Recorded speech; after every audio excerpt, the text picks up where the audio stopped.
오늘은 대림절 네 번째 주일입니다. 아까도 광고 시간에 들었듯이 만남과 화해의 주간이죠. 우리 아까 인사했던 거 혹시 기억나십니까? 우리의 만남 속에 하나님 일하십니다. 네, 우리의 만남 속에 또 가정에서 함께 가족과 함께 예배드리는 또 성도님들과 함께 예배드리는 우리 모든 만남 속에 하나님 일하고 계심을 믿는 우리 모두 되기를 간절히 소망합니다. 만남은 사람에게 참 중요하죠. 누구와 만나느냐, 어떤 사람과 만나느냐 참 중요합니다. 그래서 우리는 누군가 더 좋은 사람, 더 나에게 도움이 될 만한 사람을 만나야 하고 자녀들에게도 그런 얘기를 합니다. 오늘 그런 만남에 대해서 만남에 대한 성경 인물이 한 명 등장하게 되는데요. 오늘 우리가 읽었던 본문에 한 사람이 등장합니다. 14절 말씀인데요. 우리 함께 14절 말씀 앞에 PPT는 안 뜰 테지만 우리 성경 보고 함께 읽도록 하겠습니다. 또 지나가시다가 알페오의 아들 레위가 세간에 앉아 있는 것을 보시고 그에게 이르시되 나를 따르라 하시니 일어나 따르니라. 아멘. 그 한 사람의 이름은 레위입니다. 레위는 우리가 성경에서 성경을 통해 알 수 있듯 예수님의 제자 중 마태라는 인물입니다. 마태복음의 저자이기도 하죠. 이 사람은 예수님의 제자로서 예수님의 다신 길을 그 길을 따르던 사람입니다. 그런데 오늘 마가복음에서 그를 마태가 아니라 레위라는 이름으로 불려집니다. 소개가 되어집니다. 레위라는 이름이 나오는 이유에 대해서 여러 학자들의 견해들이 있지만 대다수의 학자들은 그를 레위 지파의 일원으로서 이 사람이 레위라는 것으로 이렇게 등장하는 것을 보게 되죠. 레위 지파는 땅이 없이 하나님이 나의 기업이시다라는 뜻을 가지고 있습니다. 우리가 알다시피 12지파 중에 그 레위 지파만 따로 땅을 분배받지 못하고 각 지파에 흩어져서 제사장 역할을 감당하며 하나님께서 그에게 기업이 되어주시고 그 많은 이스라엘 백성들이 또 제사를 드릴 때 있는 곡물들로 그의 삶을 이렇게 영위하던 사람들이었습니다.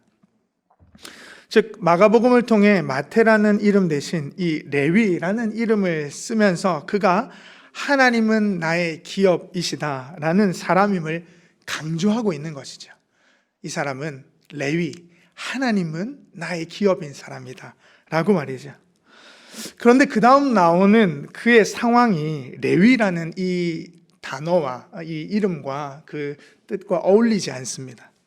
그가 그 뒤에 나오는 상황이 이런데요. 그가 세관에 앉아 있었다라고 설명하고 있습니다. 세관에 있다는 것은 그의 직업이 세리라는 것을 짐작하여 볼 수 있죠.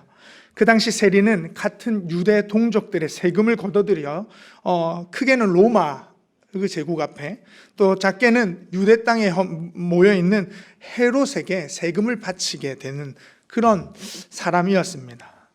속히 우리로 인식하기에 우리가 일본의 치하 아래에 있을 때에 일본의 앞잡이 그런 사람들을 우리는 비하하고 그런 사람들에 대해서 경멸하며 매국노라고까지 이야기하죠.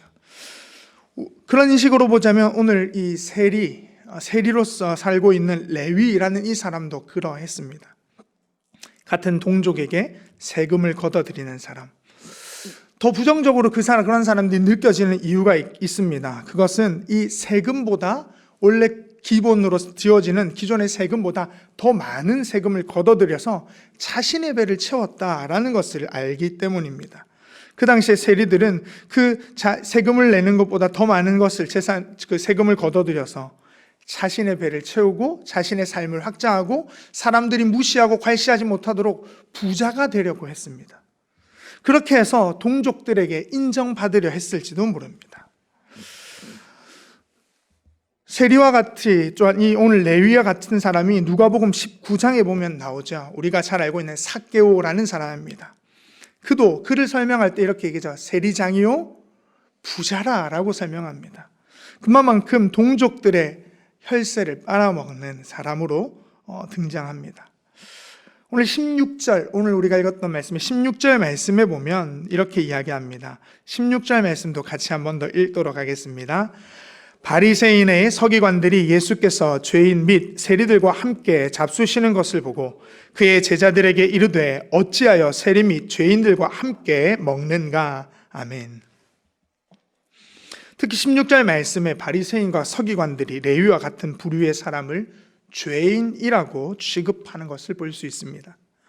이것은 유대 사회에서 율법을 지키지 않는 사람들을 가리켜 낙인 찍어서 쓰는 단어이죠. 죄인 말입니다. 율법을 범하거나 부적절한 삶의 태도와 모습으로 하나님의 말씀에 똥떨어진 삶을 살아가는 이들을 통칭하여서 죄인으로 낙인 찍어 버렸습니다. 하나님의 율법을 따라 하나님만을 기업으로 삼아야 하는 레위가 세금을 걷어들여 자신의 배움을 채우는 동족의 세금을 걷어들여 살아가는 인생이 된 것이죠. 그가 스스로 이 직업을 택하였는지 아니면은 살아오다가 이 직업이 그렇게 정해졌는지 그거에 대한 부수적인 설명이 성경에는 나와 있지 않습니다. 그러나 그가 지금 처한 현실, 상황은 하나님은 나의 기업이 아니라 돈이 나의 기업이 되고 또한 이방 나라가 나의 기업이 된 그런 삶의 중심에 사람들에게 자신의 욕망이 때로는 자신이 삶이 그 자리에 놓여 있음을 보게 되는 것이죠. 그래서 동족들에게조차 죄인이라는 낙인이 찍혀버린 사람, 그런 사람이 바로 오늘 레위입니다. 우리의 삶에도 이러한 수식어들이 많이 붙습니다. 세상에서 자기 자신을 증명해야 하기에 우리는 그런 사회와 세상 속에 살아가기 때문에 자신이 누구인지 존재를 자신이 가지고 있는 것으로, 때로는 자신이 누리고 있는 것으로 알려야 하는 것이죠. 그것이 그다지 나쁘다거나 그것을 제가 비하하려는 표현은 분명히 아닙니다. 그러나 그것을 유지하기 위해서 내가 누구인지 세상에 증명하고 사람들에게 알리고 그래서 그것을 유지하기 위해서는 그 무게가 상당히 무겁습니다. 세상이 요구하는 사람들이 요구하는 업적과 가치들, 그리고 자신이 드러내어 알려야만 하는 그 삶의 무게가 자신을 계속 옥죄어 오는 것이 우리가 살아가는 현실인 것이죠. 가정에서는 가장이나 어머니나 아버지, 자녀로서의 책임이 있습니다. 또한 회사나 사회에서는 자기가 맡은 직급들이 있죠. 그것을 어떻게든 내가 유지하고 증명해내고 잘하는 사람으로 보여야 한다라는 것입니다. 그런 보여지는 사회 속에 우리가 살아갑니다. 그렇게 세상에서 자신을 증명할 때 곧잘 등장하는 용어들이 있습니다. 자기를 증명해내기 위해서 사람들이 가장 많이 쓰는 것이 있습니다. 재산과 권력입니다. 보통 재산을 내가 얼마가 있어 이렇게 자랑하지는 않죠. 사람들이 그래도 사람들에게 이렇게 자랑하지는 않습니다. 그렇게 다른 말로 이렇게 자기의 재산을 자랑합니다. 내가 어디 사는 사람입니다 라고 이야기하죠. 제가 어느 아파트 살고 어느 동네 살고 어느 곳에 사는 사람이 사람의 가치 기준이 됩니다. 곧 그것이 자신의 가치를 증명하여 높아 보이기도 하고 세상이 자신의 가치를 규정하여 낮아 보이게도 한다라는 것이죠. 세상과 사람들의 기준이 거기에 맞춰져 있기 때문에 우리는 그것을 증명하려 합니다. 저는 어릴 때에 부산에 이사를 와서요, 이곳에서 살았습니다. 어릴 때 가장 처음 산 곳이 용호동이고요. 그 뒤에 이사 간 곳이 해운대입니다. 사람들이 해운대 하면 어떻게 생각할까요? 제가 사는 곳이 해운대요. 해운대 좋은 데 사네요. 이렇게 얘기할 것입니다. 맞죠? 근데 저는 해운대 중에 재송동이라는 곳에 살았습니다. 재송동이라 그러면 거기가 어디예요? 이렇게 물었습니다. 해운대 있는 거 맞냐고 물었습니다. 재송동은 산꼭대기에 있습니다. 네. 재송동, 반여동 이런 지역들을 놓고 이야기하면 사람들이 와 이렇게 생각하지 않습니다. 해운대라고 했을 때 어디를 이야기하여 사람들이 우와 이렇게 쳐다볼까요? 센텀시티, 마린시티 이런 데 산다 그러면 사람들이 와 좋은 데 사시네요. 사람들이 눈빛이 달라지죠. 자신을 보는 가치가 달라져 보입니다. 해운대 신시가지 이런 데 산다 그러면 사람들이 와 이렇게 쳐다본다는 거죠. 반송 산다 그러면 이렇게 거기가 어디에 이렇게 묻습니다. 사람들이. 그러나도 우리는 지역과 지형에 따라서 자신을 증명하고 가치가 더 높은 사람으로 생각하고 착각하고 한다는 거죠. 또한 권력이 있습니다. 권력은 사회적 지위, 자기가 가지고 있는 직업이나 직급에 의해서 연관된 자기를 증명하는 것이죠. 보통 우리가 자신을 소개할 때 이렇게 이야기하죠. 어느 회사 다니는 누구입니다 하며 명함을 냅니다. 명함 속에 자기의 증명하는 가치가 있습니다. 내가 이만큼 잘 나가는 사람임을 증명하기도 하고 때로는 높은 직급을 가진 사회적 저명한 인사임을 증명하기도 합니다. 그렇게 부단히 자기를 증명해야 되는 사회 속에 우리는 살아가고 있지 않나 싶습니다. 때로는 우리가 높은 곳을 향하여서, 더 좋은 곳을 향하여서 세상의 가치와 기준에 맞추어서 나 자신을 증명해야만 하는 사회 말입니다. 조금 안 좋은 동네, 조금 세상이 꺼려하는 직업, 자랑스럽게 이야기하지 않습니다. 왜냐하면 자신의 가치가 떨어지고 자신을 증명하는 것이 가치가 낮아진다고 생각하기 때문이죠. 그래서 조금만 더 높은 곳, 조금만 더 위에 내가 세상과 사람들에게 이야기할 때 부끄럽지 않은 그런 삶을 내가 증명해야 되지 않을까, 그런 사회 속에 살아간다는 것이죠. 그러나 조금만 생각해 보면 우리 모두가 이러한 굴레 속에 빠져 있다는 것을 깨닫게 됩니다.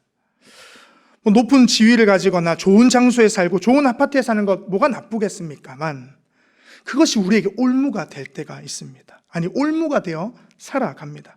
자신의 존재와 가치를 사는 집과 장소, 사회적 위치와 직업, 직급 등을 통하여서 증명하려고 하기 때문이죠.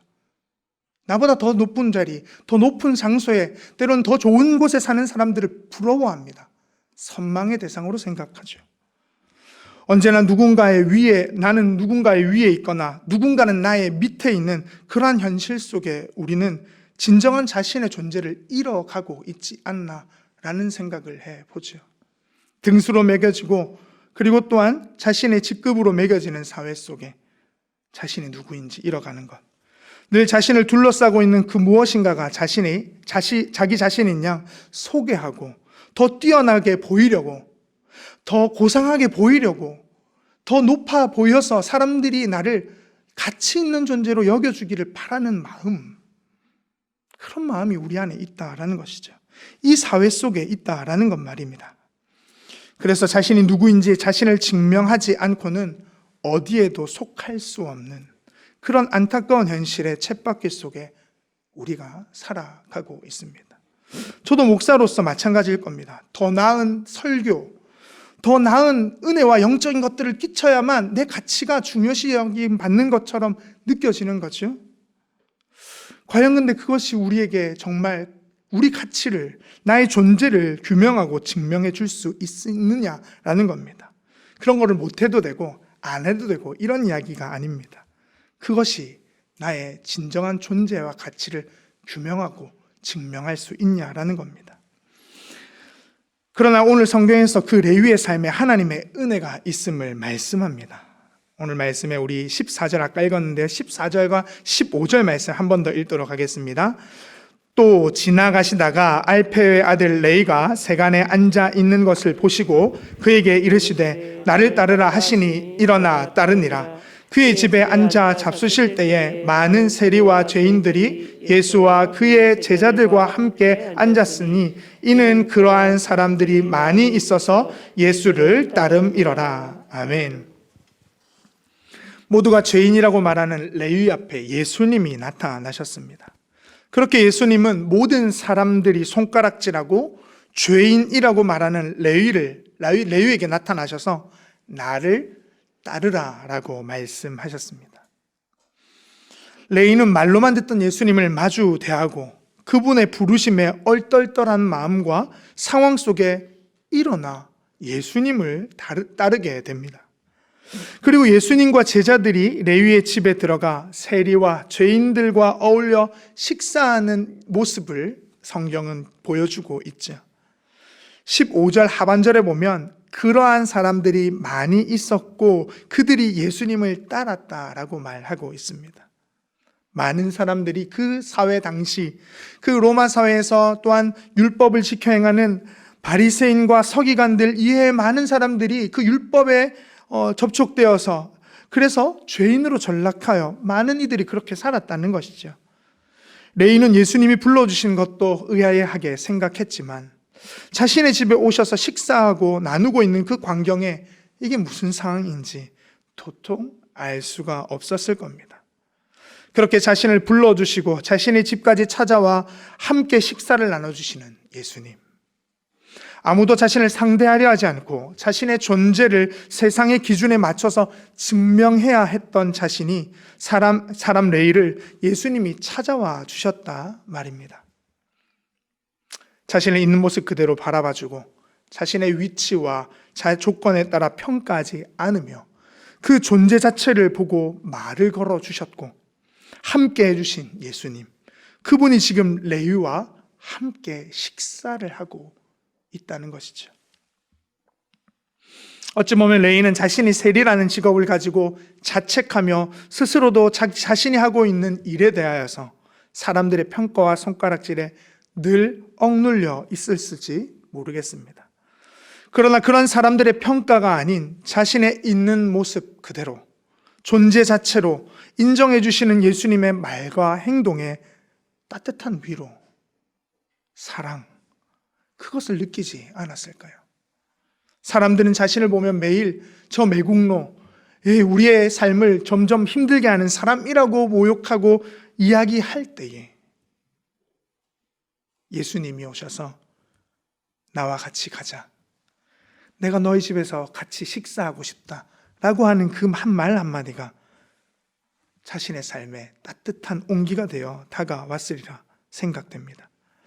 그러한 식탁의 자리에서 바리새인들과 서기관들은 여지없이 질책하고 경멸하는 말로 예수님의 제자들에게 이렇게 말하였습니다. 16절 하반절에 보면 어찌하여 세리 및 죄인들과 함께 먹는가 라며 온당치 않음을 말하고 있죠. 어떻게 죄를 범한 죄인들과 한 식탁에 식사를 나눌 수 있으며 그들과 교제할 수 있느냐 말입니다. 있을 수 없는 일을 예수님과 그의 제자들이 하는 것을 보고 못마땅히 하고 있는 그런 말투인 것이죠. 그런 말에 예수님께서 이렇게 대답하셨습니다. 17절 말씀 우리 같이 읽도록 하겠습니다.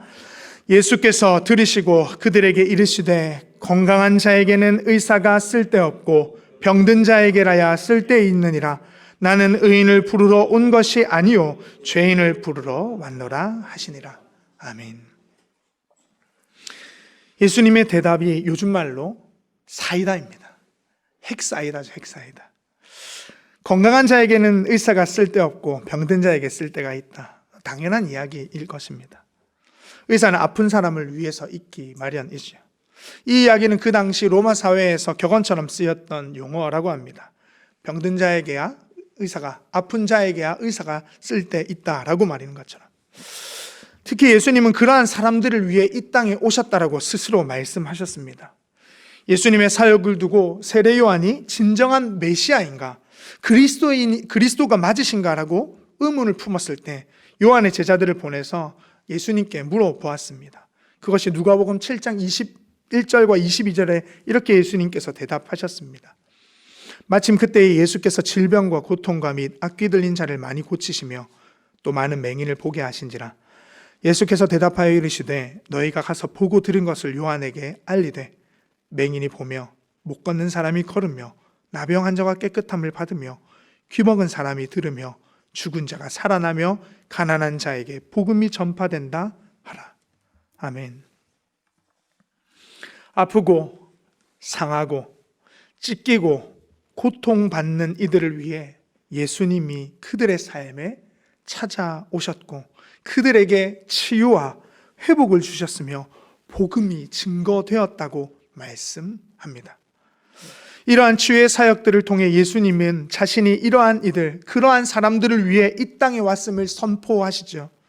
사람들이 꺼리는 이들, 사람들이 멀리하고 싶은 사람들, 나면서 앉은뱅이, 못 보는 사람, 걷지 못하는 이들, 그들을 죄인이라고 규정했던 세상 가운데 찾아오셔서 그 사람들과 함께 하기 위하여 나는 왔다라고 말입니다. 그런데 여기에 더 나아가 일반적으로 생각했던 상식의 선을 깨는 말씀을 하시죠. 17절 하반절에 보면 나는 의인을 부르러 온 것이 아니요 죄인을 부르러 왔노라 하시니라. 이게 무슨 말씀일까요? 의인이 아니라 죄인을 부르러 오셨다고 하는 이 말, 바리새인들과 서기관들이 듣기에는 말도 안 되는 소리죠.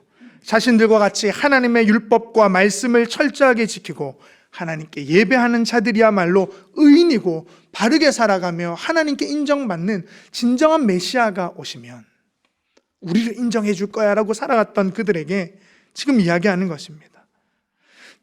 그들이 아니라 그들과 함께하기 위해서가 아니라 죄인과 함께하기 위해, 세리와 함께하기 위해 왔다라고 이야기하니 바리새인과 서기관들이 듣기에는 기가 잘 노르시죠.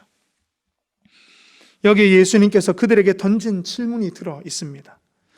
너희는 하나님의 뜻을 따라 산다고 말하고 스스로 의인된 자들인가? 아니면 하나님의 은혜가 없이는 하루도 살아갈 수 없는 죄인인 사람들인가 말입니다. 이 질문이 그 안에 내포되어 있을 겁니다. 당연히 스스로 의인된 사람은 아무도 없습니다. 모두 다 하나님의 은혜로 의롭다함을 받았죠. 그러나 하나님의 계명과 율법, 그 뜻을 따라 살아가면서 바리새인들과 서기관들은 자신 스스로를 의롭다 여겼습니다. 내가 아니면 누가 의인이야 라고 생각했고 착각하며 살았습니다. 누가복음 18장 9절에서 보면 이러한 이야기가 예수님께서 들려주시는데요. 제가 읽어드리도록 하겠습니다. 누가복음 18장 9절에서 14절 말씀인데요. 읽어드리겠습니다. 또 자기를 의롭다 믿고 다른 사람을 멸시하는 자들에게 이 비유로 말씀하시되 두 사람이 기도하러 성전에 올라가니 하나는 바리새인이요 하나는 세리라.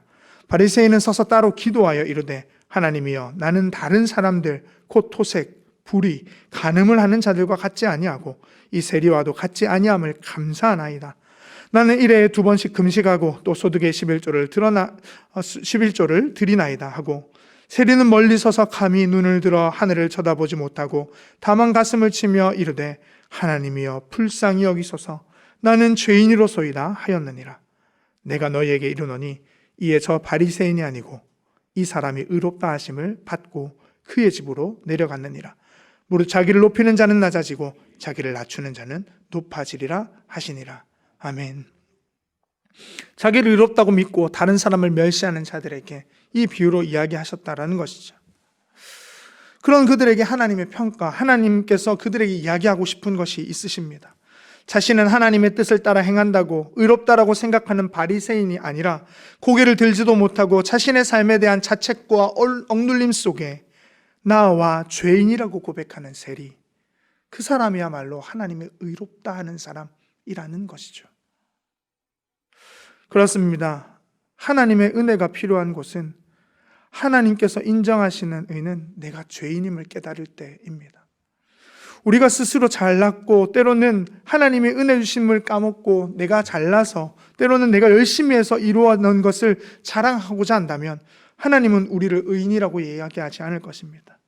스스로 죄인인 자, 나는 하나님의 은혜 없이 살아갈 수밖에 없는 하나님의 은혜밖에 없다고 얘기하는 그에게 하나님 말씀하셔서 그에게 찾아오신다 말이죠. 죄인에게 예수님이 찾아오십니다. 그러한 죄인인 레위에게 예수님께서 찾아오셨습니다. 그것이 은혜이며 그것이 하나님의 방법입니다. 우리는 하나님 앞에 모두 죄인입니다. 여기에 은혜가 있습니다. 예수님을 믿고 그 예수님의 은혜로 의인이라 부름받았지만 여전히 우리는 죄인임을, 하나님의 은혜 없이는 하루도 살아갈 수 없는 죄인임을 잊어서는 안 됩니다. 그렇다고 우리가 죄인이기에 고개도 들지 못하고 매일 스스로 자책하며 빌빌거리는 모습을 하나님께서 원하실까? 그렇지는 않으실 겁니다. 왜냐하면 하나님은 우리의 아버지이시기 때문이죠.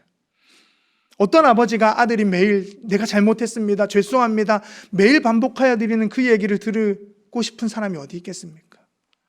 잘못했어도 내가 널 다 용서하고 있어, 괜찮아 할 때에 하나님 그 은혜 때문에 제가 삽니다, 오늘도 당당히 살아보려 합니다, 하나님 은혜 때문에 오늘도 제가 살아가고 있음을 알고 있습니다, 그러하기에 겸손하게 살아보려 합니다. 그렇게 이야기하는 사람, 그를 하나님께서 인도해 가신다라는 것이죠. 우리는 그러하기에 이런 고백들을 할 수 있고 이 찬양을 드릴 수 있지 않나 싶습니다. 나 같은 죄인 살리시 주 은혜 놀라워 잃었던 생명 찾았고 광명을 얻었네. 큰 죄악에 썩어 지신 주 은혜 고마워. 나 처음 믿은 그 시간 귀하고 귀하다.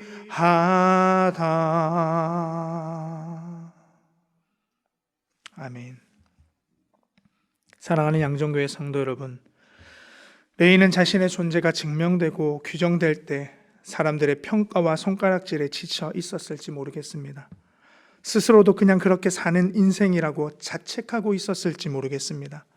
그러나 그에게 하나님, 예수님께서 찾아와 그의 존재를 있는 모습 그대로 받아주시고 죄인을 위해 오셨다라고 말씀하신 그 예수님, 그분이 오늘 우리에게 오셨습니다.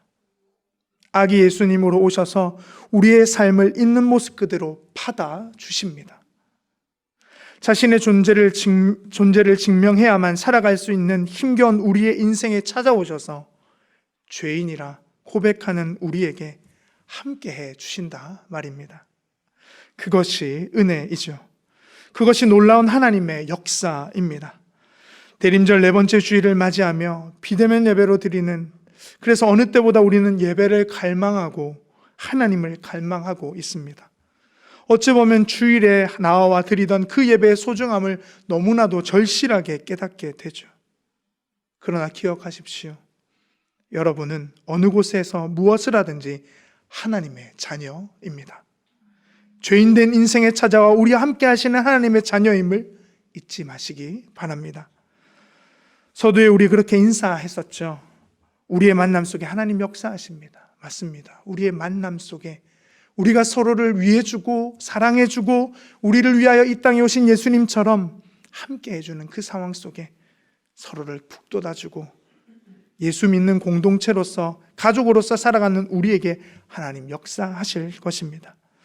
하나님이 우리 개개인과 만나주셨고 찾아와 주셨고 함께 해주셨듯 우리를 불러 만나게 하시고 함께 하도록 가족으로, 교회로 부르셨다라는 것을 잊지 마시기 바랍니다. 임마누엘의 하나님께서 포기치 아니하시고 죄인된 나를 의롭다 하시며 나의 삶에 끝까지 찾아와 함께 하십니다. 그 은혜로 살아가는 우리 모두 될 수 있기를, 이 한 주간 되기를 간절히 소망합니다. 기도하겠습니다. 살아계신 아버지 하나님 감사합니다. 그 은혜를 감사합니다. 세상에서는 나의 존재를 어떻게 해서든 나타내고 드러내야 할, 그렇게 살아갈 수밖에 없는 우리의 인생이 하나님은 우리를 있는 모습 그대로 받으시고 죄인을 불러 의롭다 하시는 하나님이심을 깨닫고 그 은혜를 누리게 하여 주옵소서. 더 이상 죄에 머무르지 않고 때로는 좌절하고 넘어지고 자책하고 그렇게 쓰러지기도 하지만 여전히 우리를 품으시고 고치시며 안으시며 함께 하시고 우리에게 내가 너를 끝까지 포기하지 않을 것이다 말씀하시는 그 주님으로 말미암아 당당하게 살아갈 수 있는 그런 우리가 될 수 있도록 인도하여 주옵소서. 예수님의 이름으로 기도드립니다. 아멘. 사랑하는 여러분, 이제 주님의 말씀을 마음에 품고 세상에 나가십시오. 죄인을 부르러 이 땅에 오신 예수님께서 우리와 함께 하심을 깨달아 당당하게 살아갑시다.